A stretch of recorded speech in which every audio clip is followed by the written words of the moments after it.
어린이는 지금 당장 놀아야 한다. 둘, 어린이는 지금 당장 건강해야 한다. 셋, 어린이는 지금 당장 행복해야 한다.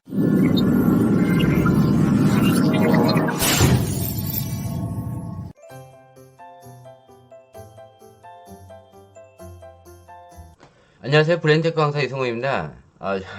아직 안 났어요.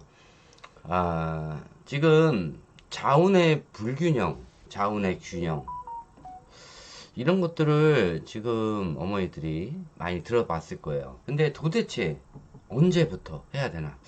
이런 것들을 아마 잘 모르실 거예요. 유아기 때는 하는 거 아니에요. 절대로. 자운의 불균형이라는 거는 학교에 가서 그때 자운의 불균형 증세가 일어나요. 왜냐면은 아이가 태어나서 지금 보통 이렇게 검색을 하잖아요. 자운의 불균형, 자운의 균형 검색을 하면은 여러 가지 한국 사이트들이 나와요. 뭐 브레인 뭐라고 막 써있는 데 있어. 걔들이 알까? 어쨌든 간에 써있는 내용들 쭉 보잖아. 그러면은 그래도 공통적으로 써있는 것들이 있어. 0세부터 24개월 동안은 우뇌만 성장한다고 돼 있어요. 그 다음에는 이제 뭐 지네 마음대로 막 써놨더라고. 뭐 어떤 데는 그 다음부터는 뭐 자네가 성장한다. 에이, 말도 안 되는 소리 하고 있어. 그 다음에는 뭐 한 6세까지 좌우가 같이 성장하면서 나머지는 좌가 성장한다. 그 전체적으로 보면은 2년 빼고는 다 좌뇌가 성장해? 그러니까는 걔네들이 말하는 것 자체도 다 다른 거예요. 다 잘못된 거고.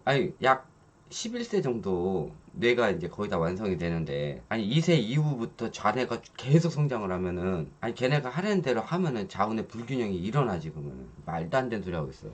일단은 자네가 성장을 아예 안 하는 건 아니에요. 자, 예를 들어서 이런 건 있지. 아이가 태어나서 말을 하려고 하는데 보통 그때는 표정, 몸짓 이런 것들을 본단 말이에요. 그래서 엄마의 입모양을 봐야 돼. 말을 하려고 하면은 엄마의 입모양을 봐야 되는데 그때 엄마는 뭐해? 책 보면서 책을 가르치잖아. 책을 가르치잖아. 그러니까는 책 육아를 오래 하면 오래 할수록 아이들이 발달 지연이 와요. 언어 발달 지연이 그래서 오는 거야. 그러니까 좀 할 줄 알고 해야 되는데, 그리고 책을 덮고 나서 그 다음부터 엄마가 얘기한 거, 그것으로 인해 가지고 아이가 말을 하게 되는 거예요. 책으로 인해서 얘기를 하는 게 아니라 책 육아를 끝내고 엄마랑 그러다가 어쩌다가 한 번씩 얘기한 거, 그것으로 인해서 아이가 말을 하게 되는 거야. 오히려 책은 아이가 발달해야 되는 24개월 동안 여러 가지 우뇌적인 것들, 이런 것들의 방해 요소가 돼요. 그리고 나서 책을 아이가 계속 본다? 우뇌가 발달하는 이 시기에 계속 좌뇌 자극을 준 거 아니에요. 그리고 아이가 혼자 글씨를 읽게 하는 것들,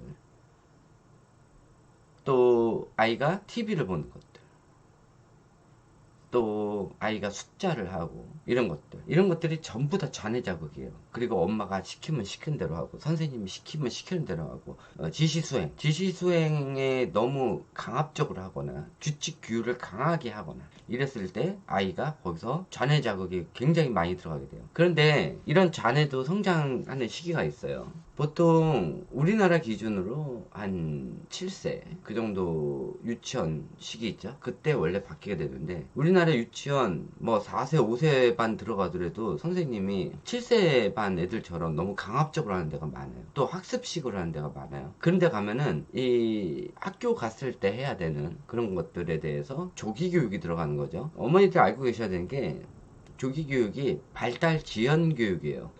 웃기지? 조기 교육이 발달 지연 교육이야. 왜? 우뇌가 성장해야 될 그때를 다 건너뛰는 거지. 자, 봐봐. 엄마가 책 육아를 하려고 책만 쭉 봤어. 그랬더니 어떻게 됐어?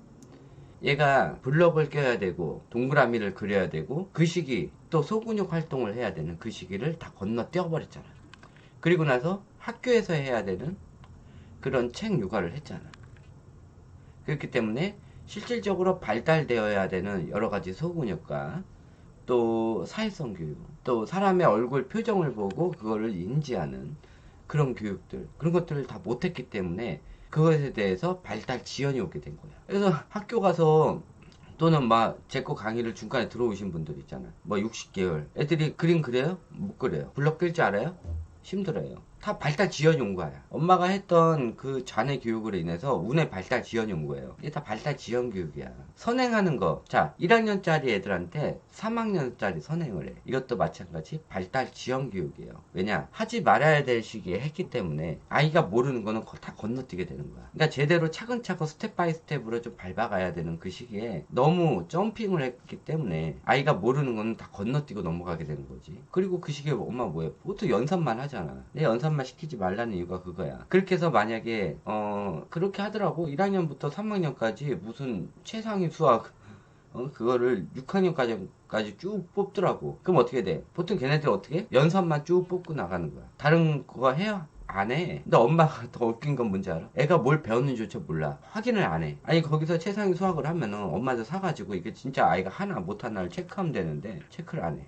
그러니까 애가 3, 4학년 됐는데 최상위 수학 6학년까지 다 끝냈다 그러면 고민하는 거야. 아, 얘를 중학교 과정 가야 되나 말아야 되나. 근데 애가 하는지 못하는지 모르는 거. 그 정도야 수준이 학구지. 애가 모르는 게 다 빵꾸가 빵빵빵빵빵 뚫려서 나갔는데도 그걸 모르고 있는 거야. 근데 얘는 6학년 과정 끝냈어. 3, 4학년에. 얘가 다시 뒤로 돌아갈까? 절대 안 돌아가. 좌뇌형 애들은 자존심이 강하거든. 그래가지고 한번 이만큼까지 올라갔잖아. 다시 뒤로 안 돌아오려고 그래.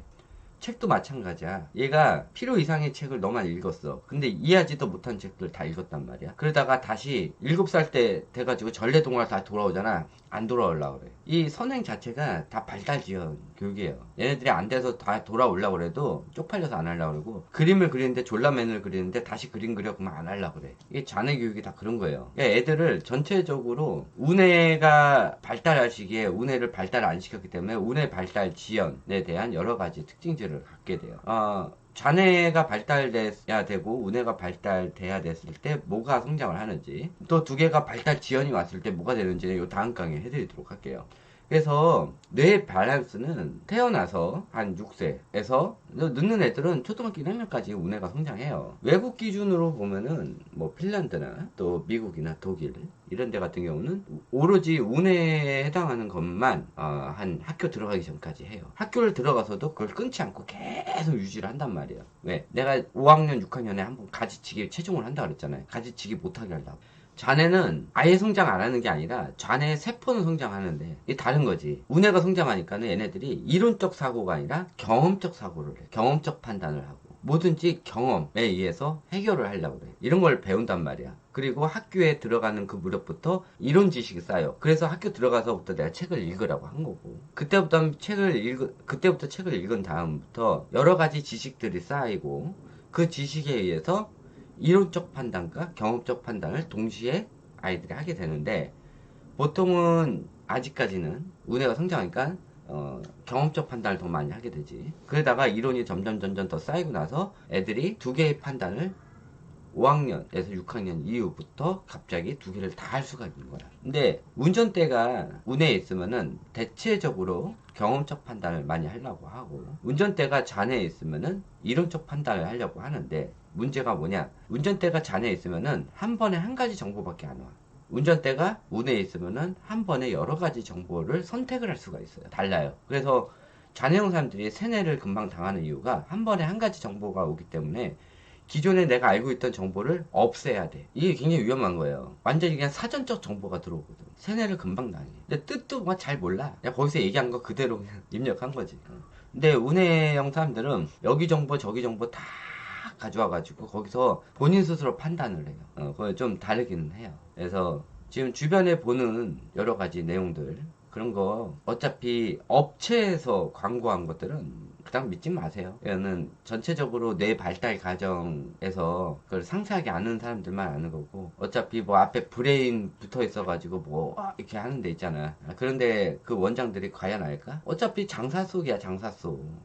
말도 안 되는 내용들도 많아요. 그래서 그 장사 속에서 하는 내용들 너무 믿지 마시고, 영업사원도 하는 얘기도 너무 많이 믿지 마시고, 자운의 불균형은 유아기 때 자네를 너무 많이 성장시키다 보면은 학교 가서도 또 자네가 성장하잖아. 그러니까는 유아기 특히 36개월 이전에 얘네를 건들게 돼버리면은 그때 여러 가지 뇌 장애가 생기고, 또 36개월 이후더라 하더라도 우뇌가 더 많이 성장하는 이 시기에 좌뇌 교육을 너무 많이 더 시켰어. 책 교육, 숫자 교육, 문자 교육 이런 것들 더 많이 시키고 우뇌 교육을 안 시키게 되면은 우뇌형 아이들, 그러니까 우뇌가 굉장히 강한 아이들, 활동적인 아이들한테는 ADHD가 생기는 거야. 그래서 ADHD가 생기는 아이들 대체적으로 보면은 좌뇌가 비약적으로 발달돼 있고 우뇌가 발달이 안 돼 있어. 그러니까 ADHD가 후천적으로 생기게 되는 거지. 그리고 좌뇌만 계속 공부만 시켰던 아이들이 대체적으로 사회성이 떨어지는 아스퍼거 증후군을 갖게 돼요. 사회성이 안 돼. 아스퍼거 증후군 때문에. 학교에 가서 그 다음에 우뇌를 많이 발달시킨 다음에 학교를 가야 아이들이 학교 생활도 잘 하고 사교성도 좋고 이래야 되는데, 요즘 뭐 사교성 좋은 애들이 있어. 다 AI들인데 또 공부만 시켜서 또 내성적인 아이들이잖아. 인사를 하면 인사를 받아주질 않아. 사교성이 나빠. 거의 다 이 공부로 인해서 아스퍼거 증후군이 많은 아이들이 굉장히 많아요. 왜 우리나라가 여기까지 왔는지 모르겠지만은 이런 잘못된 정보가 들어가는 이 책들 보고 그 유튜버들 보고 아마추어 하는 그 유튜버들 내용 보니까 그렇게 되는 거예요.